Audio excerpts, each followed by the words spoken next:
Before we go any further, we will take questions later on, but the rumours are indeed true that I am forming a Cultaholic Super League that will supersede from Cultaholic. It'll be myself, Owen, Justin Henry, Brian Zane, William R. Washington from RBR Wrestling, Kristen Ashley from Bell to Bells, and V1 from OSW Review. We'll be putting out videos on a Wednesday only, and we are in it because of the money. Any questions before we get started?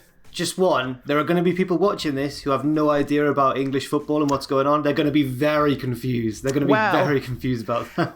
Well, that's on them, really. Every time the superb owl rolls around, that's how we feel. True. Here is your wrestling news. Scrapped plans for a released WWE star have been revealed. A former WWE star was sent to anger management classes. And WWE have removed content from WrestleMania 37. We'll talk about what's gone in a bit. It was on Thursday that we saw a repeat of last year. Multiple wrestlers released from their WWE contracts ahead of budget cuts because the company's really struggling right now.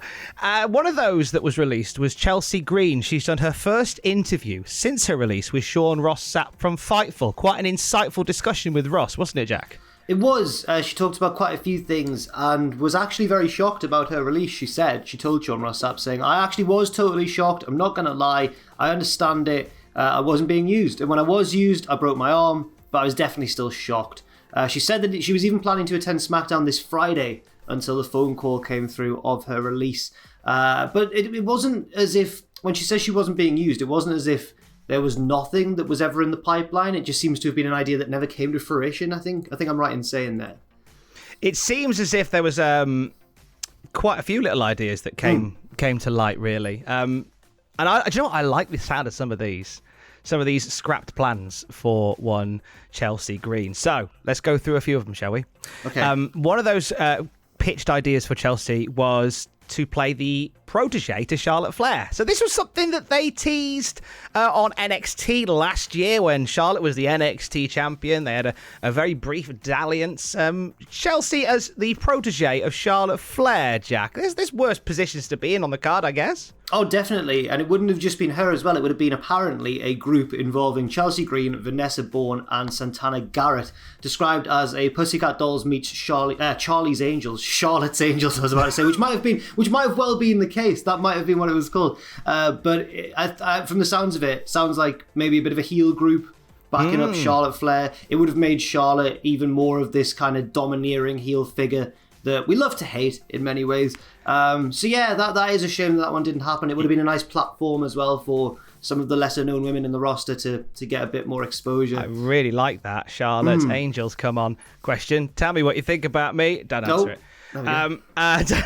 Because it'll only be bad news. The other storyline that was pitched that nearly became a thing is a throwback sort of storyline around Mickie James. So when Mickie James was introduced to WWE in 2005, if you're long enough in the tooth to remember that happening, it was as a stalker type superfan towards Trish Stratus. Well, apparently one of the plans for Chelsea Green, one of the pitched ideas, was for Chelsea Green to play a stalker of Mickie James, to sort of reverse the roles on that one. Yeah, I really like that idea because I feel like Mickie James could play it off really well, but I especially think Chelsea Green could fulfill that old Mickie James role really well, because people who are familiar with her work in Impact Wrestling will know that she played this kind of wildly exaggerated, crazy sort of character, but she pulled it off in a very entertaining way. The whole story was that she was going to get married to Braxton Sutter, or the Blade, as he is now known in AEW. And then the wedding was crashed by Ali, or the Bunny, but they were like the babyface pair, and Chelsea Green was the like the heel maniacal bride. And then Ali saved Braxton, and they ran off together. And then for the next few months, Chelsea Green's character just kind of devolved into madness. She started wearing like half a bridesmaid's dress and half a face. No, it was her wedding dress. It was her wedding dress. Wedding dress. Yeah. Just running around in a wedding dress with her makeup running and stuff. It. Yeah, and she pulled it. It sounds in the wrong hands that could have been just a painfully just embarrassing part of the show, but she made it very entertaining. It was really, really good stuff. So I think that would have worked really well too. On the subject of those stars released from WWE, Dave Meltzer of Wrestling Observer Radio says, quote, I heard this about two different people, not necessarily Chelsea Green, but two of the people that were released. Doesn't say who. One person was pouting that they weren't on WrestleMania. That did not help them. And another person had kind of complained about their booking. When your marginal talent, says Dave, that is not being used, and then you complain about it, it's not like you're a top guy, and that didn't help their cause either. So that was some of it. I think we heard in the aftermath of the releases, like Mickie James was one of those that was sort of upset with her position backstage. She wanted to be out there wrestling more. Samoa Joe was keen to get back into the ring as well. Both put the stops on them. Again, Dave doesn't say names here, but there'd be quite a few people on that list of people who were released who would fall into the category of being, one, annoyed that you didn't make WrestleMania, and the other, being annoyed with your position on the card due to booking. Yeah, and I think as well, it sort of highlights WWE's sort of catch-22 situation where you often hear, you hear wrestlers who've been successful in WWE say, well, if you're not being used, you've got to shake up the game and you've got to do something to shock them and make them pay attention. But then Meltzer here is saying when you do that, you're putting yourself at more risk of being released. So what are you meant to do? I think the answer is really, if you're someone they are interested in pushing, then you can get away with stuff, and if you're not, then you can't, and it's very unfair. It's a tightrope to walk. It really is. Hey, the releases weren't exclusive to WWE as of late. Elish let go from her contract with AEW. She spoke out not long after her release, which led to some conversations about possible misconduct within AEW. She spoke to Lucha Libre Online about a number of things. Now, when it comes to her initial release and the comments that she made online, Elish said, nothing that I said wasn't true, obviously, but everything I said in that day came from a place with a lot of pain for what was going on that day. I use my social media 99.9% of the time in character to promote everything I do, whether that be my matches or my storylines. Specifically with that, I said it with a lot of emotion, and I won't go into a lot of detail on what went on and what led to me being released, but I know that us women still have a lot of struggles in having a voice, especially in wrestling. So she made comment about some issues behind the scenes, and one of those names that came up was, of course, Thunder Rosa, and on her experiences with Rosa in AEW, we hear Elish say at the beginning everything seemed great and I was very happy, but I'll be honest with you, I said it on the first day of my release, I felt valued and happy, but one person was doing everything to damage my position there. It was Thunder Rosa. I noticed too late how much damage was being made to my name. I only realised after analysing the chain of events from everything that went on, it made a lot more sense because of this and this happened because of that, and whether it was fair or not. I understand wrestling and politics, but the fact that someone was brought in as strongly as Thunder Rosa was, that is what shocked me the most, especially during a pandemic. She goes on to say that the issues that she had and the very infamous match that she had with Thunder Rosa led to mental health issues with her, and things never really got back on track with her after that, which led to her release. On what caused her release, however, she answers that I cannot answer. Only they, AEW, can answer that. There's a lot to unpack in all of that, isn't there, Jack? Yeah, there is. I hope, first of all, obviously, I really hope Elish is okay. Obviously, it seems to have taken quite a mental toll on her. But at the same time, I think it would also be wrong for everybody to take what she said and then pile on Thunder Rosa because of this. Because there's two sides to every story, of course. And I think that while Thunder Rosa may have been the one who came out better because she was pushed higher and because she was the one who won and everything, and as Elish mentioned, she was the one who was booked stronger, I don't think that necessarily means that she is at fault or to blame, or that Elish is either. It's a messy situation, and I don't know. I mean, Elish is the one who's being released. We don't quite yet really know the reasons for that, I suppose. Not concrete, anyway. Absolutely not. This week, Cinta de Oro, formerly WWE's Hunico and Sin Cara, was speaking to Inside the Ropes. We haven't heard much from Cinta de Oro since the release that they requested from the company back in 2019. And it comes to light that Cinta de Oro, formerly Sin Cara, was actually sent to anger management classes by WWE. What's he said, Jack? Yeah, he was saying, as you mentioned too, Inside the Ropes, I got sent to anger management class. That is true. I had to do it because I had a couple of altercations throughout my career in the company. Altercations which we have heard about over the years, actually, and in shoot interviews and that sort of thing. I did have a couple of scuffles with some of them, but to this day, me and Sheamus are really good friends. Me and Jericho have no problem. Simon Gotch, I wish him the best. I think Simon Gotch is the one who he threw a Pepsi can at or something. I remember reading about that, or hearing Simon Gotch talk about that. He says, I wish him the best, but it was one of those things that sometimes happens. We're in a sport where you want to be number one, you want to be the best. I understand and I get it. But that is true. I got into anger management class, and I don't have an anger problem because, but I guess it was because I've gone through a few of those things, and they just wanted to put me there to see if I needed help. So fair play, yeah. I remember hearing those stories about Sin Cara, and people were kind of, or like this version of Sin Cara, and people were, the crux of the story always seemed to be like, don't mess with Sin Cara backstage. He might be like a cartoon character, but don't actually mess with him backstage because, you know, he'll fight anybody, essentially. Yeah, well, there you go. It says it all, the three names that he said there. Obviously, there's the story that we know about Simon Gotch, and he's gone, look, we all had a fight. Me and Sheamus are all right. What, you had a fight with Sheamus? Yeah. Me and Jericho are mates. Oh, you and Jericho kicked off, did you? Yeah, so I'm waiting for the book. The book's going to be good.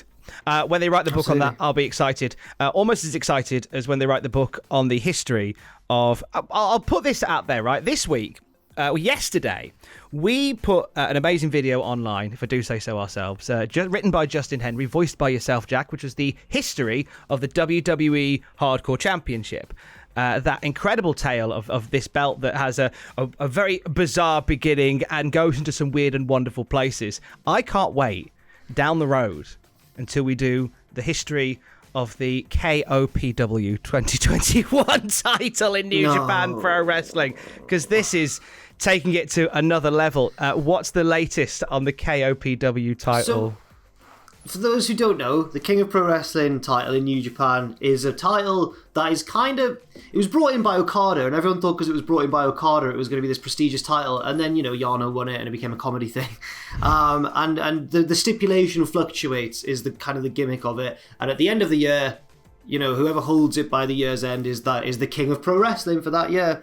So the most recent, or the upcoming title match is going to be Yano defending the King of Pro Wrestling 2021 version, as you mentioned, against Evil in a Creation of Darkness match on night one of Wrestling Satsuma no Kuni. A fan poll on New Japan's Twitter account asked voters to choose between two stipulations, with Yano's proposal winning by only 51.58% of the vote. And the rules of the Creation of Darkness match are... both men will have a hood placed on each of the four ring posts. There'll be a hood placed on each of the four ring posts. Pinfalls, submissions, and countouts will not be in effect until one competitor has placed a hood on the other competitor. When it says darkness, it doesn't mean evilness. It means literally you can't see. Yeah, literal darkness. Mm-hmm. Literal darkness. It's kind of like a flag match, but not really. That was the one that won. Evil proposed something slightly different.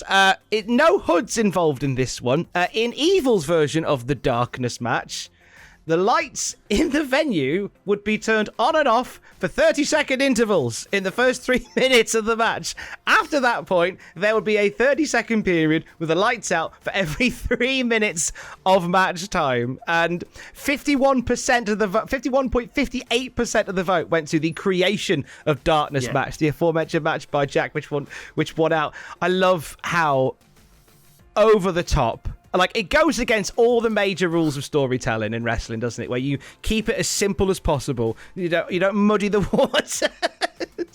It's so beautifully daft, this is. I'm buzzing for this. A year ago, Evil was the champion in New Japan. He was the top dog.